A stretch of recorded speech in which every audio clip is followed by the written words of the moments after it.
اگر اللہ مل جائے نا بنفس نفیس اور اللہ کہے کہ میں اللہ ہوں تو یہ کہیں گے بھائی تو ہمارے کام دو چار کر دے، وہ کہے گا میرے کام کرو، یہ کہتے بعد میں فیصلہ کر لے کہ تیرا کام بعد میں کرے، پہلے تو ہمارے کام کا دو چار کام ہیں ادھر ادھر، پہلے یہ اس کو کام میں لگائیں گے، وہ کہتے تم کام پہ لگو۔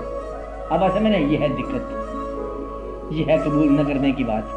اگر اللہ مل جائے تو پھر تم نہ رہو، یہ ہے قبول کی بات۔ جب تمہاری زندگی میں اللہ آ گیا تو پھر تم ابھی تک وہی اکڑے ہوئے ہو تو تم کیا ہو؟ اللہ بھی آ گیا اور تم بھی بیٹھے ہو تو پھر تو یہ تو کوئی گستاخی قسم کی چیز بیٹھی ہے، پھر بات نہ بنی۔ آپ بات سمجھ رہے نا؟ پھر وہ ہے تو پھر وہ نہیں ہے۔ اگر مالک سے تعلق ہے تو تقاضے کا تعلق نہیں ہونا چاہیے، تنازع کا نہیں ہونا چاہیے، اختلاف کا نہیں ہونا چاہیے، تسلیم کا ہونا چاہیے۔